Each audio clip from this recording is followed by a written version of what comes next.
अस्सलामुअलैकुम, welcome to my YouTube channel learning with G. आज मैं आपके साथ वर्चुअल यूनिवर्सिटी का new course elementary English code ENG 001 discuss करने वाली हूँ। उसके लेक्चर्स को आपके साथ शेयर करूँगी वन बाय वन। लेक्चर 16 है हमारे पास ग्रामेटिकल सेंटेंस इश्यूज़ 2, जिसमें हम देखेंगे एडजेक्टिव्स को एंड एडवर्ब्स को। तो सबसे पहले ये देख लेते हैं कि एडजेक्टिव किसको कहते हैं एंड एडवर्ब किसको कहते हैं। एडजेक्टिव कहते हैं दैट डिस्क्राइब अ नाउन और प्रोनाउन, जो डिस्क्राइब करता है नाउन को और प्रोनाउन को, और ये हमें ज़्यादा इन्फॉर्मेशन देता है to provide more information about it. Noun की भी इंफॉर्मेशन और ज़्यादा देता है, प्रोनाउन की भी इंफॉर्मेशन बहुत ज़्यादा देता है। फॉर एग्ज़ाम्पल, हम एक सेंटेंस लिखते हैं जिसमें हम लोग इस तरह के वर्ड्स को यूज़ करते हैं: ब्यूटीफुल, क्लेवर, अट्रैक्टिव। हम किसी की क्वालिटीज़ को डिस्क्राइब कर रहे हैं, डिफ़ाइन कर रहे हैं। ठीक है, जैसे हम ब्यूटीफुल बोल रहे हैं गर्ल के लिए तो हम उसकी क्वालिटी को बता रहे हैं। हम क्लेवर किसी के लिए यूज़ कर रहे हैं तो हम उसकी क्वालिटी। तो ये चीज़ें आपको एग्जांपल्स के थ्रू नज़र आया होगा कि ये जो चीज़ें हैं वो किसको शो कर रही हैं, कि क्वालिटी को। उसके बाद एडवर्ब। एडवर्ब हम देखते हैं, एडवर्ब किसको कहते हैं? That describe a verb, an adjective और another adverb. It tells time, place, manner, quality, question. तो इसको हम एडवर्ब कहते हैं, जो हमें डिस्क्राइब क्या करवाता है? वर्ब का, एडजेक्टिव का और एडवर्ब का। तो उसके बाद जो है उन्होंने बोला है कि use adverbs not adjectives as subject complement. Use करना है एडवर्ब को, एडजेक्टिव का यूज़ नहीं करना एज अ सब्जेक्ट कॉम्प्लीमेंट, जिसकी उन्होंने एग्जाम्पल यहाँ पे दी है। सेकंड पे वो बोल रहे हैं कि use adjectives not adverbs as subject complements. तो इसमें हम लोगों ने एडजेक्टिव का यूज़ करना है, एडवर्ब का यूज़ नहीं करना है। उसके बाद आते हैं नीचे, तो वो कह रहे हैं कंपैरेटिव एंड सुपरलेटिव। अब मैं आपको बताती हूँ कि वो उन्होंने यहाँ पे बेसिकली यूज़ बताया है कंपैरेटिव का और सुपरलेटिव का। लेकिन मैं आपको थोड़ा कंसेप्ट देती हूँ कि कंपैरेटिव किसको कहते हैं और सुपरलेटिव किसको कहते हैं।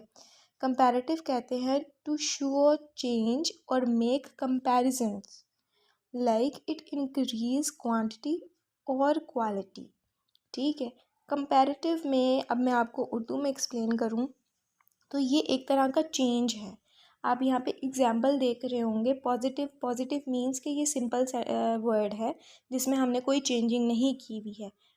ये बेस रूट वर्ड है।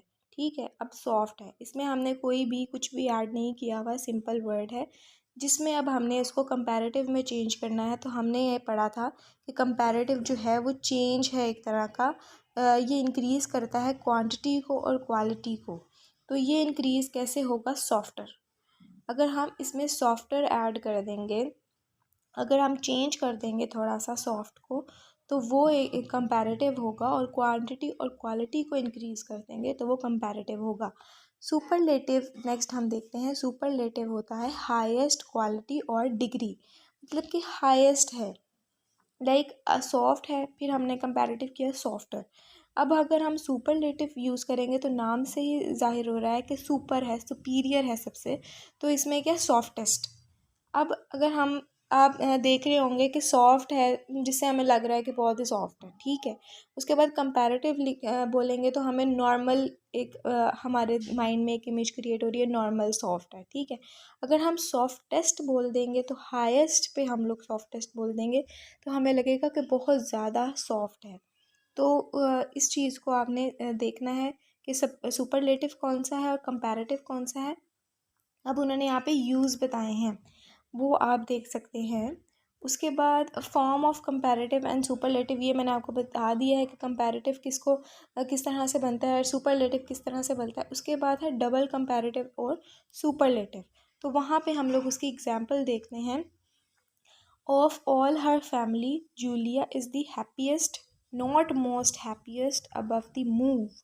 अब यहाँ पे वो कह रहे हैं कि डबल कंपैरेटिव को यूज़ नहीं करना, डबल सुपरलेटिव को यूज़ नहीं करना, नॉट मोस्ट सुपरलेटिव। आप अगर हैप्पीएस्ट भी लिख दोगे, जूलिया इज़ दी हैप्पीएस्ट, तो बात ख़त्म हो रही है, हमें समझ में आ रहा है। बजाय इसके कि आप ये लिख दो कि नॉट मोस्ट हैप्पीएस्ट, मोस्ट भी लगा दो और हैप्पीएस्ट भी लगा दो, तो ये डबल कंपैरेटिव और सुपरलेटिव हो जाएगा। ठीक है, एक उन्होंने एग्जांपल दिया है सुपरलेटिव की और एक उन्होंने एग्जांपल दी है कंपैरेटिव की। एब्सोल्यूट कॉन्सेप्ट, यहाँ पे भी वही कॉन्सेप्ट दिया हुआ है, that is the unique not most unique. अब मोस्ट यूनिक लगा दिया है तो इसका क्या मतलब है कि ये चीज़ें लगाना, ये ऐड करना ज़रूरी नहीं है। अवॉइड डबल नेगेटिव्स, अब ये यहाँ पे अवॉइड डबल नेगेटिव है जिसमें वो कह रहे हैं कि for example management is not doing anything, not nothing to see that the trash is picked up. अब हम लोग अगर इज़ नॉट डूइंग एनीथिंग लगा देंगे तो बात समझ में आ रही है। अगर हम ये दोनों चीज़ों को नेगेटिव दोनों बना दें, नॉट नथिंग, नॉट का भी मतलब वही है और नथिंग का मतलब भी वही है, तो अगर हम ये दोनों चीज़ें डबल नेगेटिव लगा दें तो इस चीज़ को हमने अवॉइड करना है। नेक्स्ट है सेंटेंस फ्रेगमेंट। सेंटेंस फ्रेगमेंट होता है is a group of words that looks like a sentence but actually is not a complete sentence. Means ये कि सेंटेंस फ्रेगमेंट होता है ग्रुप ऑफ वर्ड्स जिसमें हमें ये तो लग रहा होता है कि ये एक सेंटेंस है, ये प्रॉपर मीनिंग कन्वे कर रहा है, लेकिन वो प्रॉपर मीनिंग कन्वे नहीं करता और ना ही वो सेंटेंस होता है। सेंटेंस वो होता है जिसमें सब्जेक्ट आ रहा है, वर्ब आ रहा है, एक कंप्लीट मीनिंग हमें दे रहा है। लेकिन सेंटेंस फ्रेगमेंट्स ऐसे सेंटेंसेस होते हैं जो हमें कंप्लीट मीनिंग कन्वे नहीं करते, क्योंकि वो सेंटेंस नहीं होते, उसमें कुछ चीज़ें मिसिंग होती हैं जिसकी वजह से हमें प्रॉपर मीनिंग कन्वे नहीं हो पाता।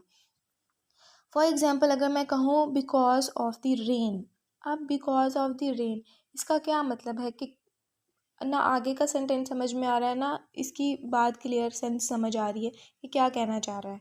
ठीक है, उसके बाद उन्होंने कहा है कि अटैच फ्रेगमेंटेड सब ऑर्डिनेट क्लोज और turn them into sentences. Attach करने हैं फ्रेगमेंटेड सब ऑर्डिनेट क्लोज को, तो यहाँ पे आप उनकी एग्जाम्पल देख सकते हैं और इनको सेंटेंस में चेंज करना है। सब ऑर्डिनेट क्लोज कहते हैं सब जिसमें सब्जेक्ट हो, वर्ब हो, मतलब कि कंप्लीट मीनिंग को कन्वे करे, इंफॉर्मेशन जो है उसमें ऐड हो बहुत ज़्यादा। ठीक है, तो उन्होंने कहा है कि सब ऑर्डिनेट क्लोज को इसमें ऐड करने से आपका सेंटेंस जो है वो प्रॉपर मीनिंग कन्वे करेगा, तो इसमें उन्होंने इसकी एग्जांपल्स दी हैं। उसके बाद वो कह रहे हैं सेकंड पे अटैच फ्रेगमेंटेड फ्रेजेस और टर्न देम इनटू सेंटेंसेस। तो अब हमने अटैच करने हैं फ्रेजेस और इनको सेंटेंस में कन्वर्ट करना है। यहाँ पे इसी तरह से एग्जांपल्स दी हैं, आप यहाँ से देख सकते हैं। Comma splices and fused sentences. Comma splices जो है वो कोमा को सही तरह पे, सही जगह पे, सही पॉइंट पे यूज़ करने को कोमा सप्लाइसेस कहा गया है। और फ्यूज्ड सेंटेंसेस कहते हैं ज्वाइंड प्रॉपरली। लाइक आप कोई वर्ड्स को यूज़ कर रहे हो, आपको पता होना चाहिए कि आपने किस पॉइंट पे उसको ज्वाइन करना है, वही बात कि कोमा सप्लाइसेस को कहाँ यूज़ करना है, तो दोनों का मतलब यही है। कॉमा सप्लाइसेस आप देख सकते हैं, हम किसी को पॉज देने के लिए हम कॉमा सप्लाइज को यूज़ करते हैं। हम लोग किसी की अगर ज़्यादा मतलब कि I like mango, banana, apples, अगर हमने ये सब कुछ बोलना है, दो तीन चीज़ों को अपने लाइक्स बताने हैं, तो हम लोग क्या करेंगे कि इसमें कॉमास को यूज़ करेंगे ताकि हम जो रीडर है, जो ऑडियंस है, उसको समझ आए कि हमें मैंगोज़ भी पसंद है, एप्पल्स भी पसंद है और बनानास भी पसंद हैं।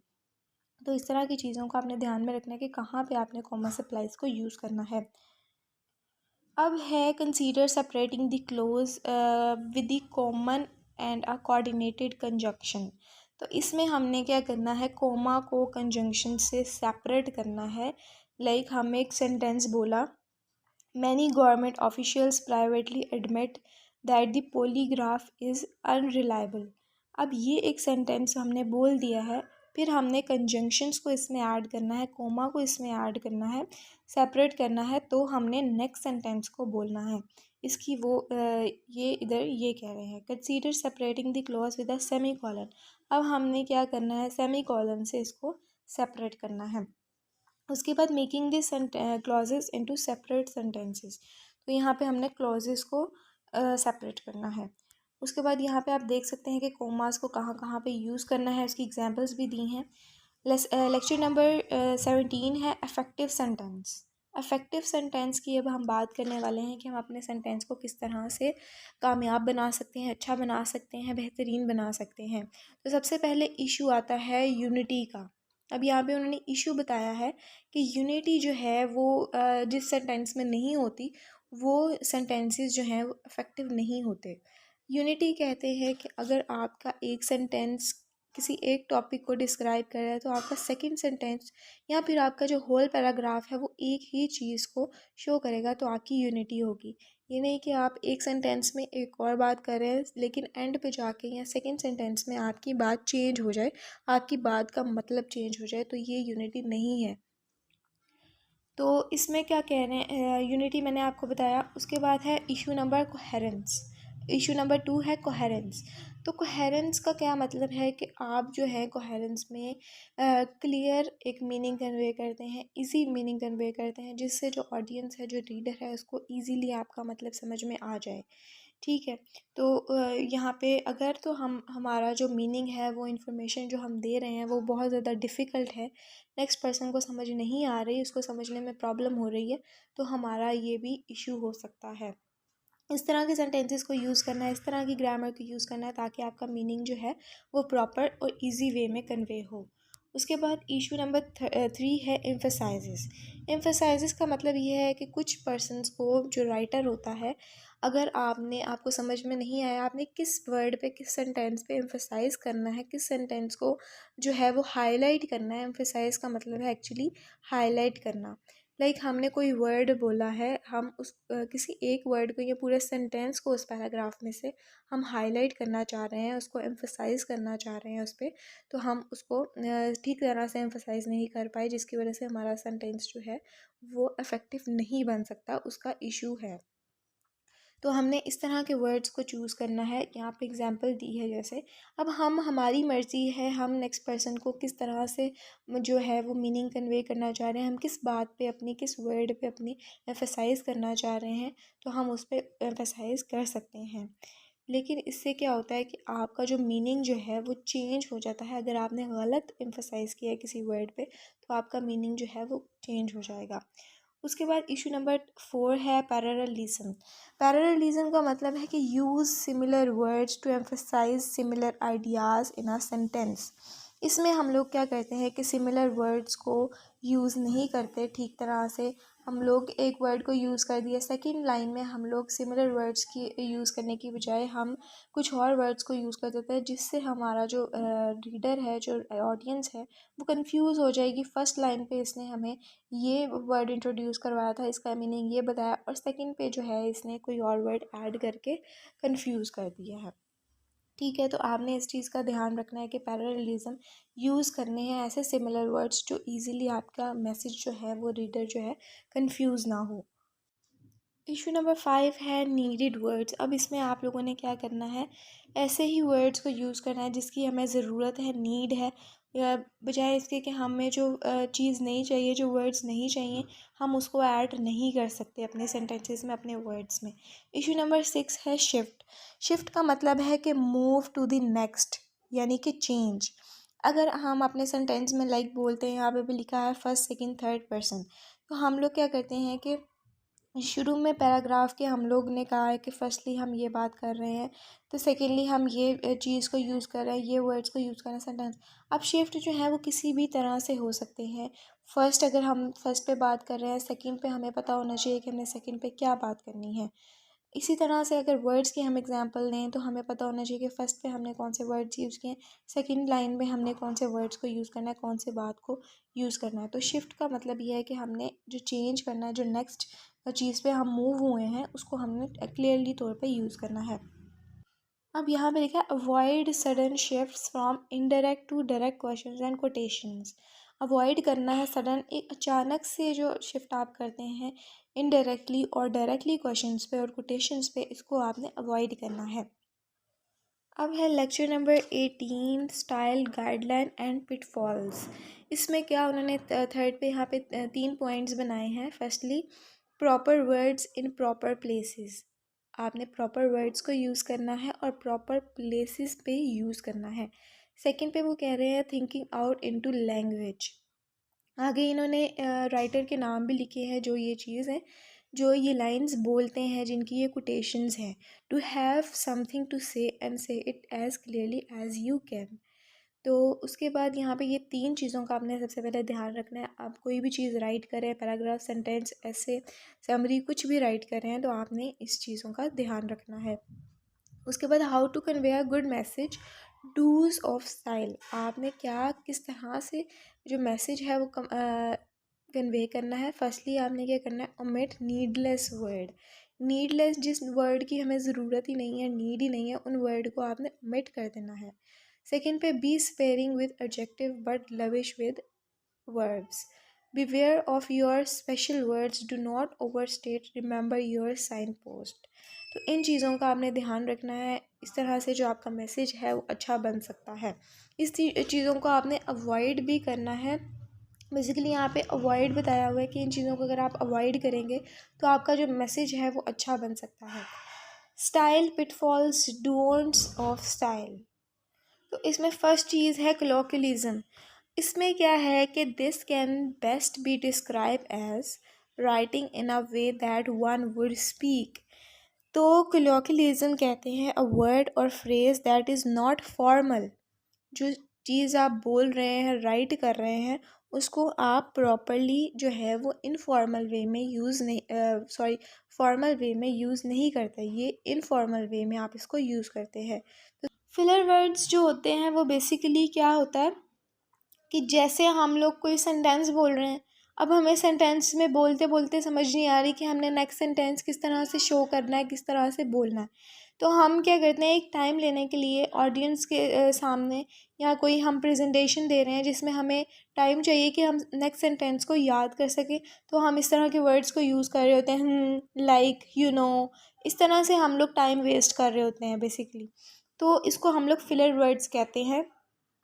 अब हमने अवॉइड करना है इस तरह के वर्ड्स को कि हम लोग अपनी राइटिंग में या अपनी स्पीकिंग में इस तरह के वर्ड्स को यूज़ करें। बेसिकली, अब यहाँ पे उन्होंने एग्जांपल जैसे दी है बेसिकली की, ठीक है। तो यहाँ पे वो कह रहे हैं कि a microphone is basically a device that is used to record sound. अब यहाँ पे सेकेंड उन्होंने एग्जांपल दी है even the basket contained eggs, sandwiches and even utensils. तो यहाँ पे आप देख सकते हैं कि बेसिकली कि किस तरह से एग्जाम्पल दी है, और बेसिकली जो है वो फर्स्ट पे भी यूज़ हो सकता है और सेंटेंस के दरमियान में भी हम लोग यूज़ कर सकते हैं, तो हमने इसको अवॉइड करना है। उसके बाद यहाँ पे सेकंड है अवॉइड कंट्रैक्शंस। अवॉइड कंट्रैक्शंस का क्या मतलब है? कंट्रैक्शंस कहते हैं word make by shortening and combining two words. हम लोगों क्या करते हैं अपने सेंटेंस में, मोस्टली हम लोग बोलते हैं डोंट, कैन नॉट, ठीक है, हम कांट बोल देते हैं कैन नॉट को, और हम डू नॉट को डोंट बोल देते हैं। तो हमने ये जो शॉर्ट करते हैं ना हम सेंटेंसेस को और वर्ड्स को, उसको हम लोगों ने अवॉइड करना है, इस तरह के कंट्रैक्शंस को अवॉइड करना है। उसके बाद है limit your use of subjective pronouns. अब इसमें क्या करना है, यूज़ थर्ड पर्सन पर्सपेक्टिव। तो इसमें हमने थर्ड पर्सन पर्सपेक्टिव को यूज़ करना है, बजाय इसके कि हम first and second person pronoun को यूज़ करें, like I, me, you, we. तो इसको हम लोगों ने यूज़ नहीं करना। Avoid split infinitives. तो for example he try to not to sneeze in the library. तो इस चीज़ की स्प्लिटिंग इन्फिनेटिव्स की अवॉइड करना है। उसके बाद यहाँ पे avoid ending your sentence with a preposition. उसकी एग्जांपल दी है अवॉइड स्टेज डायरेक्शंस, अवॉइड वेग वर्ड्स। अब यहाँ पे एक नया वर्ड आपको लग रहा होगा, वेग वर्ड। वेग वर्ड जो होता है उसको कहते हैं when it is not obvious to a respondent, तो उसको हम वेग वर्ड कहते हैं। देयर यहाँ पे एग्जांपल है, there are a few ways to solve the equation she made enough food. तो इस तरह के जो वर्ड्स हैं उनको हम वेग कहते हैं, जो ऑब्वियस नहीं होते। उसके बाद यहाँ पे बताया है कि कंपैरिजन किया है कोलोकियल और फॉर्मल का। कोलोकियल मैंने आपको बोला था कि इनफॉर्मल जो हमारी स्पीक है, जो राइटिंग है, उसको हम कोलोकियल कहते हैं, और फॉर्मल जो है, जो हम फॉर्मल वे से यूज़ करते हैं उसको हम फॉर्मल कहते हैं। तो यहाँ पे एग्जांपल्स दी हैं, आप इनको देख सकते हैं। उसके बाद है सर्कुमुलेशन। इसका क्या मतलब है कि circumlocution is a figure of speech where the meaning of a word और phrase is indirectly express through several और मैनी वर्ड्स। तो इसका बेसिकली मतलब है कि टू एक्सप्रेस इनडायरेक्टली, हम कोई चीज़ एक्सप्रेस कर रहे हैं, डिस्क्राइब कर रहे हैं इनडायरेक्टली वे से, तो हम इसको सर्कमलोकेशन कहते हैं। यहाँ पे उन्होंने बताया है बिफोर एंड आफ्टर, वो आप देख सकते हैं। उसके बाद नेक्स्ट हम आते हैं लेक्चर नंबर 19 की तरफ, जिसमें हम देखेंगे स्टाइल गाइडलाइंस एंड पिटफॉल्स 2। अब हमने पीछे जो पढ़ा था वो 1 था और ये 2 है। एम्बिग्विटी। एम्बिग्विटी कहते हैं वर्ड और expression that can be understood in 2 और मोर पॉसिबल वेज। अब यहाँ पे हम सेंटेंसेस को यूज़ करते हैं जिसके हमें डिफरेंट मीनिंग लग रहे होते हैं, और इसकी वजह से जो होता है, रीडर जो होता है, जो ऑडियंस होता है, वो कंफ्यूज भी हो जाता है अक्सर। अगर मैं आपको एग्जांपल दूँ, for example a fisherman went to the bank. अब मैंने यहाँ पे एग्जांपल बोली, अब ये वाली, ठीक है। अब यहाँ पे जो बैंक है वो किस चीज़ को रिप्रेजेंट कर रहा है, कि एक तो वो बैंक कर रहा है, जो बैंक होता है फाइनेंशियल इंस्टीट्यूट, जिसमें हम लोग पैसे रखते हैं और एटीएम कार्ड्स बनते हैं हमारे, और वो सारा जो प्रोसीजर होता है, ठीक है। उसके बाद एक बैंक यहाँ पे रिप्रेजेंट कर रहा है रिवर को। तो यहाँ पे दो इसके मीनिंग कन्वे हो रहे हैं, जिसकी वजह से जो रीडर होता है, अब ये तो सिंपल सेंटेंस था ना कि फिशरमैन से आपको पता चल गया कि ये कौन सा वाला बैंक है, ठीक है। कुछ पर्सन्स जो होते हैं, कुछ सेंटेंसेस भी ऐसे होते हैं कि जो आपको कंफ्यूज कर देते हैं, जिससे आपको मीनिंग समझ में नहीं आता। तो यहाँ पे वो कह रहे हैं कि ambiguity makes life harder. Obviously अगर आप लोग एक सेंटेंस को रीड करेंगे, आप कंफ्यूज हो रहे हैं, उसका मीनिंग समझ में नहीं आ रहा, क्योंकि एक वर्ड जो है वो दो मीनिंग कन्वे कर रहा है, या दो से ज़्यादा भी कर रहा है, तो आपकी जो लाइफ है वो हार्ड हो जाएगी। It cause hesitation, doubt and frustration. तो इसका क्या आपकी वजह बनेगी, हेजिटेट होंगे, आपको मीनिंग समझ में नहीं आ रहा, आप डाउटफुल हो जाएंगे। It slows down the read. अब आप रीडिंग कर रहे हैं, आपका एक प्रॉपर एक बना हुआ है, ठीक है, आप एक सीक्वेंस बना हुआ है। अब बीच में आके जो है आपका ऐसा सेंटेंस या ऐसा वर्ड आपका प्रॉब्लम क्रिएट कर रहा है कि आप कंफ्यूज हो रहे हैं, हेजिटेट हो रहे हैं, डाउटफुल हो रहे हैं, तो आपकी जो रीडिंग है वो स्लो हो जाएगी। आपको जब तक मीनिंग ही समझ नहीं आएगा, आपका दिल ही नहीं चाहेगा कि मैं नेक्स्ट वर्ड और या सेंटेंस में रीड करूँ। तो एम्बिग्विटी इज़ दैट। उसके बाद यहाँ पे सारा लिखा है कि किस तरह से है। उसके बाद रिडंडेंसी। अब ये देख लेते हैं हम कि इसको क्या कहते हैं। समथिंग इज़ अननेसेसरी, लाइक इसकी ज़रूरत नहीं है और इसको ऐड कर दिया बीच में, नीड ही नहीं है, इसकी ज़रूरत ही नहीं है, उसको रिडंडेंसी कहते हैं। तो यहाँ पे एग्जांपल्स हैं, आप उनको भी देख सकते हैं। अगर मैं आपको समझाऊं कि John has been quite ill for a really long time. अब यहाँ पे अगर मैं बोलती हूँ John has been ill for a long time, तो बात समझ में आ रही है, बजाय इसके कि मैं इसमें क्वाइट को भी ऐड करूँ और रियली को भी ऐड करूँ, तो ये जो है वो आपका कंफ्यूजिंग हो जाएगा, आपको समझ में नहीं आएगा। उसके बाद है क्लीशे। क्लीशे के मतलब है कि expression that has been so over use that it has become boring and unoriginal. तो इसमें क्या होता है कि इस तरह का एक्सप्रेशन है जिसको हम बार बार रिपीट करते हैं, बार बार यूज़ करते हैं, जिसकी वजह से जो हमारा ऑडियंस है, जो रीडर है, वो बोर हो जाता है और उसको वो ओरिजिनल भी नहीं लगता। तो हमने इस तरह के वर्ड्स को, इस तरह के एक्सप्रेशंस को जो हमारा रीडर है बार बार यूज़ नहीं करना, ताकि वो बोर ना हो। नेक्स्ट है यूफेमिज्म।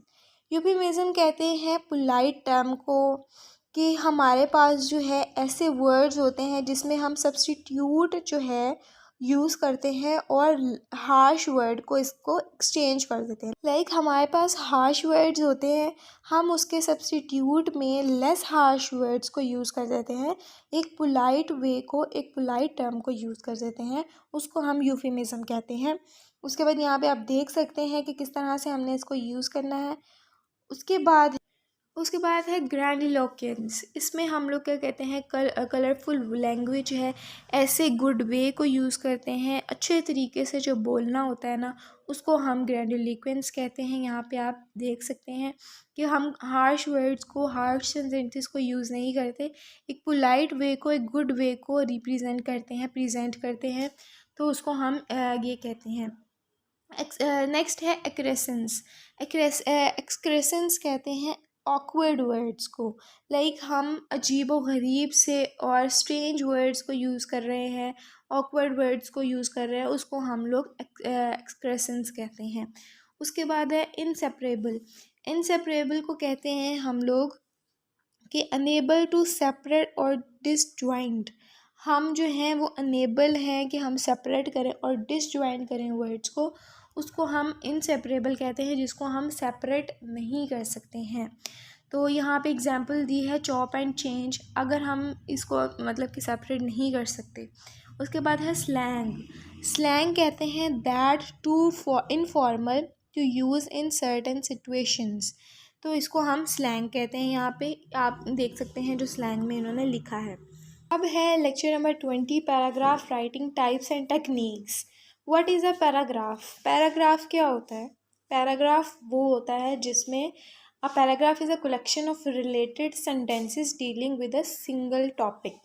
आप एक ही टॉपिक के बारे में पूरा पैराग्राफ लिखते हो, सेंटेंसेस को यूज़ करते हो, वर्ड्स को यूज़ करते हो, फ्रेजेस को यूज़ करते हो, क्लॉजेस को यूज़ करते हो, उसको हम पैराग्राफ कहते हैं, जो हमें एक मीनिंग कन्वे कर रहा होता है, हमें बहुत ज़्यादा इन्फॉर्मेशन, डिटेल में इन्फॉर्मेशन कन्वे कर रहा होता है, उसको हम पैराग्राफ कहते हैं।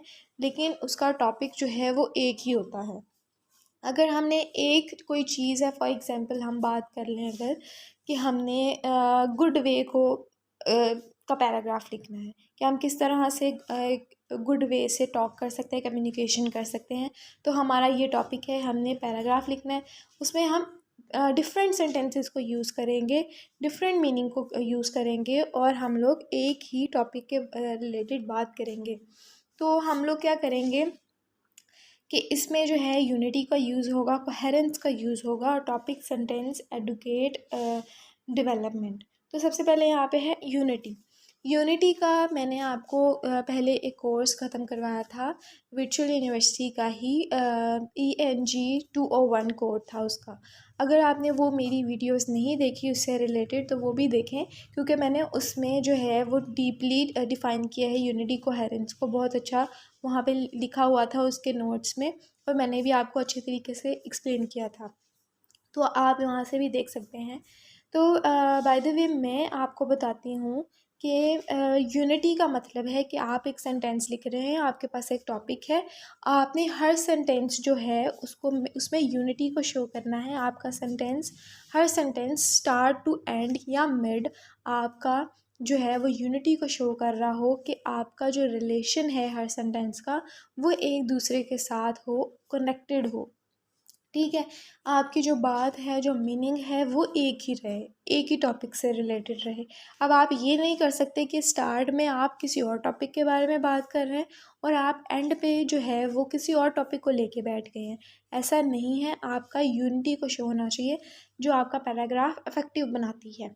उसके बाद सेकेंड है कोहेरेंस।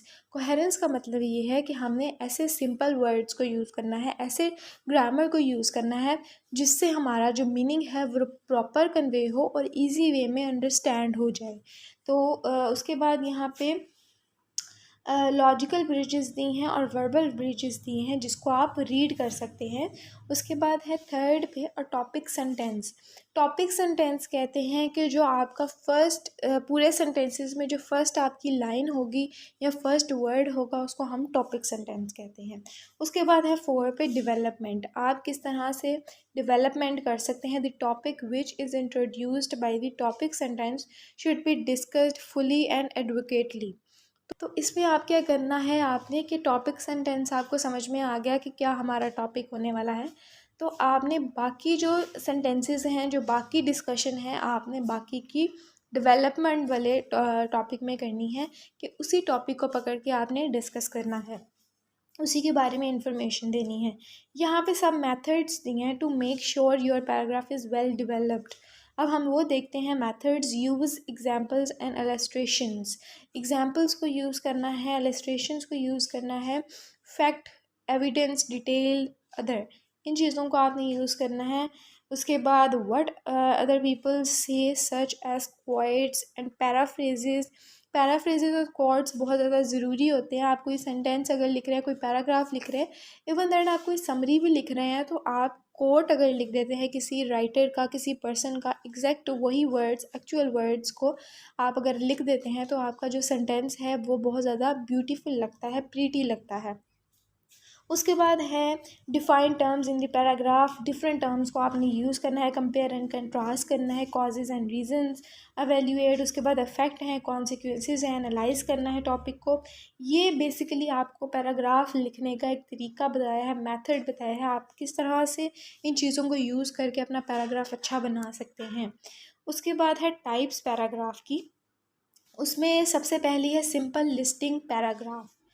तो इसका स्ट्रक्चर है टॉपिक सेंटेंस सबसे पहले, और बॉडी है, कंक्लूजन है। सिंपल, आपको नेम से ही शो हो रहा है कि सिंपल है। टॉपिक सेंटेंस है, बॉडी है, कंक्लूजन है, बात खत्म हो गई। ठीक है। टॉपिक सेंटेंस मैंने आपको बताया है कि आप किसके बारे में, आपका सेंट्रल आइडिया है, आपका जो फोकस होगा किस टॉपिक के बारे में होगा, कौन सी चीज़ को आप बाकी के सेंटेंसेस में शो करने वाले हो। बॉडी में आपका जो बाकी की डिस्कशन होगी, बाकी की इंफॉर्मेशन होगी, वो आपकी बॉडी में आएगी। और कंक्लूजन जो है वो आपका टॉपिक सेंटेंस और बॉडी का जो आपका क्रक्स होगा, जो मेन जो आपकी जो हाईलाइट की हुई होगी आपने चीज़ें, जो बेसिक चीज़ होगी, वो आप कंक्लूजन में ऐड करोगे। उसके बाद है ऑर्डर ऑफ इम्पोर्टेंस पैराग्राफ। तो इसका स्ट्रक्चर है कि सबसे पहले हम लोग देख लेते हैं कि order of importance paragraph, the difference between listing and order of importance paragraph in the body. ठीक है। तो इसका स्ट्रक्चर है कि टॉपिक सेंटेंस सबसे पहले। टॉपिक सेंटेंस तो हर चीज़ में, हर पैराग्राफ में, और कोई भी चीज़ अगर आप राइट कर रहे हैं तो वो आपका टॉपिक सेंटेंस इंपॉर्टेंट है। तो टॉपिक सेंटेंस सबसे पहले, उसके बाद सेकंड पे क्या आएगा, first importance, second importance, third importance. अब आपका यहाँ पे ऑर्डर, बेसिकली हम यही पढ़ रहे हैं कि ऑर्डर ऑफ इम्पॉर्टेंस हमने ऑर्डरली अरेंज कर देना है कि फर्स्ट पे हमारी क्या इंपॉर्टेंस है, सेकंड पे क्या इंपॉर्टेंट है, और थर्ड पे क्या इंपॉर्टेंस है, जो टॉपिक हम डिस्कस कर रहे हैं। और थर्ड पे हम लोग क्या करेंगे, कंक्लूजन। तो इस तरह से एग्जांपल्स भी दिए हैं जिस तरह आप देख सकते हैं कि किस तरह से ऑर्डर इंपॉर्टेंस को हम लोग लिख सकते हैं। लेक्चर नंबर 21 है paragraph writing types and techniques. अब यही हम लोग डिस्कस कर रहे थे पिछले लेक्चर में, वही यहाँ पे डीपली और ज़्यादा डिफाइन किया है, टाइम, ऑर्डर, पैराग्राफ। तो इसका स्ट्रक्चर देखते हैं अब हम। टाइम कैसे, किस तरह से ऑर्डरली अरेंज कर सकते हैं। सबसे पहले टॉपिक सेंटेंस, सेकंड पे बॉडी।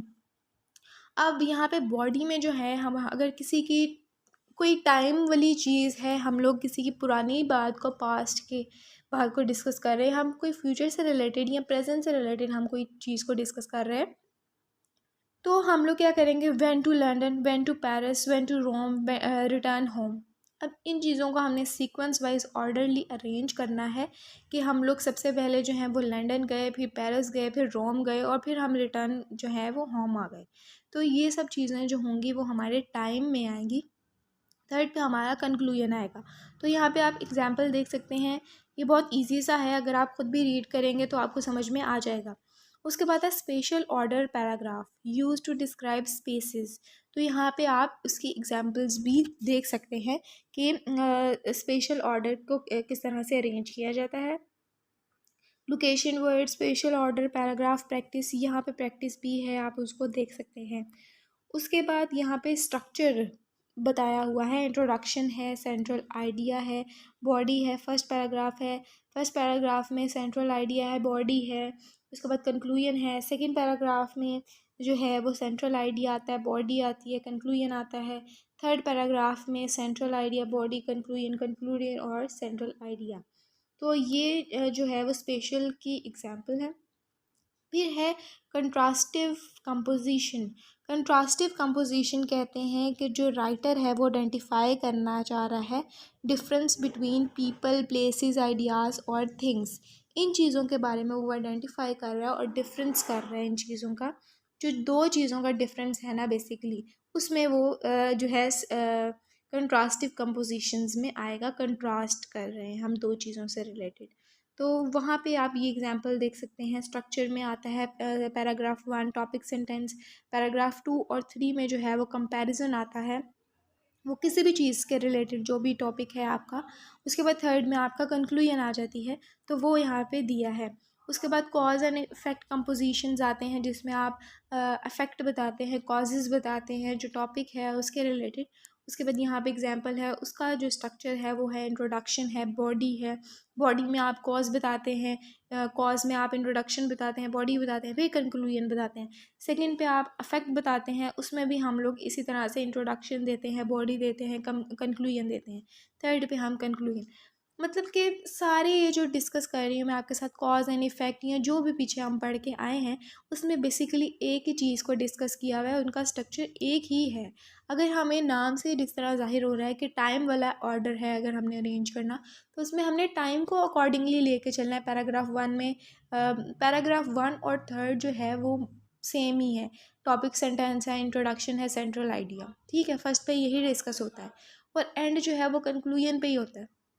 तो जो मेन होती है ना, जो बॉडी, वही इंपॉर्टेंट होती है। वो अगर आप ठीक तरह से अरेंज कर लें, और नाम से ही ज़ाहिर हो रहा है हर चीज़ को कि टाइम को किस तरह से हमने ऑर्डरली अरेंज करना है। और जैसे हम अब ये पढ़ रहे हैं कॉज एंड इफ़ेक्ट, तो कॉज एंड इफ़ेक्ट को हमने सबसे पहले कॉज को अलग से डिफ़ाइन करना है, उसके बाद इफ़ेक्ट को हमने डिफ़ाइन करना है। तो यहाँ पे आप प्रैक्टिस भी है, आप इजीली यहाँ पे देख सकते हैं। लेक्चर 22 है इज ऐसे राइटिंग। ऐसे राइटिंग किस तरह से हो सकती है, एनालाइज करके। सबसे पहले हमने एनालाइज करना होता है कि हमारा टॉपिक क्या है, तो उसको हमने सही तरीके से एनालाइज करना है, डिफ़ाइन करना है, सेंट्रल आइडिया को इंट्रोड्यूस करना है। उसके बाद सेकंड पे हमने क्या करना है, डिस्क्राइब द मेजर अफेक्ट। हमने अफेक्ट को डिफ़ाइन करना है, डिस्क्राइब करना है। उसके बाद थर्ड पे हमने क्या करना है, कंपेयर करना है, कंपेयर एंड कंट्रास्ट करना है, ठीक है। उसके बाद हमारा जो है वो कह रहे हैं कि ये 3 चीज़ों को आपने ऐसे राइटिंग में अपने माइंड में रखना है। उसके बाद what is a well written answer to an essay questions. अब किस तरह से वेल रिटन आंसर हम कर सकते हैं, वेल फोकस्ड। हमारा जो आंसर है, जो हमारा ऐसे है, वो वेल फोकस्ड होना चाहिए। हमारा हर वर्ड, हर सेंटेंस जो है वो फोकस्ड होना चाहिए। उसके बाद वेल ऑर्गेनाइज्ड, हमारा ऑर्गेनाइज्ड, जो हमने पीछे स्ट्रक्चर्स पढ़े हैं हमने उसको माइंड में रखना है। हम कौन सी चीज़ को राइट कर रहे हैं, टाइम को राइट कर रहे हैं, या हम कंपेयर कंट्रास्ट को, या हम अफेक्ट एंड कॉज को राइट कर रहे हैं, हम कौन सी चीज़ को राइट कर रहे हैं, वो हमारा ऑर्गेनाइज्ड होना चाहिए। वेल सपोर्टेड, हमारा सेंटेंस जो हमारे फैक्ट है, फिगर्स हैं, उसको हमने सपोर्ट करना है, वो प्रूव करना है कि वो ठीक है। उसके बाद टेस्ट करना है। वेल पैकेज्ड, पैकेज्ड होना चाहिए। People who do not use conventions of language are less competent and less educated. तो यहाँ से आप इसको रीड कर सकते हैं। अब यहाँ पे है वेरियस स्ट्रेटजीज फॉर एसेज। सबसे पहले एनालाइज करना है, हमारा सब्जेक्ट क्या है, हमारा टॉपिक क्या है। उसके बाद हमने एक्सप्लेन करना है वेरियस पार्ट्स को। कंपेयर, सेकंड पे हमने कंपेयर करना है दो चीज़ों का, जो हमारा डिफ़ाइन होगा, डिस्क्राइब कर रहे होंगे, उसको हम कंपेयर कहते हैं। कंट्रास्ट करना है, ठीक है। उसके बाद हमने क्रिटिक कहते हैं कि जिसमें हम एक अच्छे पॉइंट को भी शो करते हैं, एक बुरे पॉइंट को भी शो करते हैं। हम सारे पॉइंट्स को क्लियरली रीड आउट करते हैं और फिर उसको अच्छे और बुरे पॉइंट्स को लिखते हैं। डिफ़ाइन करना है, डिस्क्राइब करना है। डायग्राम्स जो है वो आपकी बहुत ज़्यादा क्लियर होनी चाहिए, क्योंकि डायग्राम्स को सिर्फ देखते हुए ही हमें सारी जो सेंटेंसेस हैं, जो पैराग्राफ है, किससे रिलेटेड है, वो समझ में आ सकता है। डिस्कस करना है, न्यूमरेट करना है, वैल्यूएट करना है, एक्सप्लेन करना है। ये वो चीज़ें हैं जो आप जस्टिफाई करना है। ये वो चीज़ें हैं जो आपको ईज़िली समझ में आ जाएंगी, वन लाइन की, जो आपको पता भी होंगी। उसके बाद है prompt. Prompt are the keywords of the essay statement और call them terms of a questions. तो ये बेसिकली कीवर्ड्स होते हैं ऐसे के, स्टेटमेंट के, जो हमें डिफ़ाइन कराते हैं, ठीक है। उसके बाद यहाँ पे है और call them terms of a questions, और ये क्वेश्चंस भी हो सकते हैं। उसके बाद हाई इम्पैक्ट लैंग्वेज में 3 चीज़ें यहाँ पे बताई हैं। हाई इम्पैक्ट वर्ड्स हैं, हाई इम्पैक्ट सेंटेंस है, एंड लास्ट पे अपीयरेंस है। तो हाई इम्पैक्ट वर्ड्स यहाँ पे बताए हैं, यूज़ एंग्लो सैक्सन, वो आपको बताए हैं कि किस तरह से आप हाई इम्पैक्ट वर्ड्स को यूज़ कर सकते हैं। उसके बाद avoid wordiness, 7 ways of avoid wordiness. अब वर्डीनेस को कैसे अवॉइड कर सकते हैं? सबसे पहला जो रूल है वो है avoid readymade phrases. Readymade phrases को आपने अवॉइड करना है।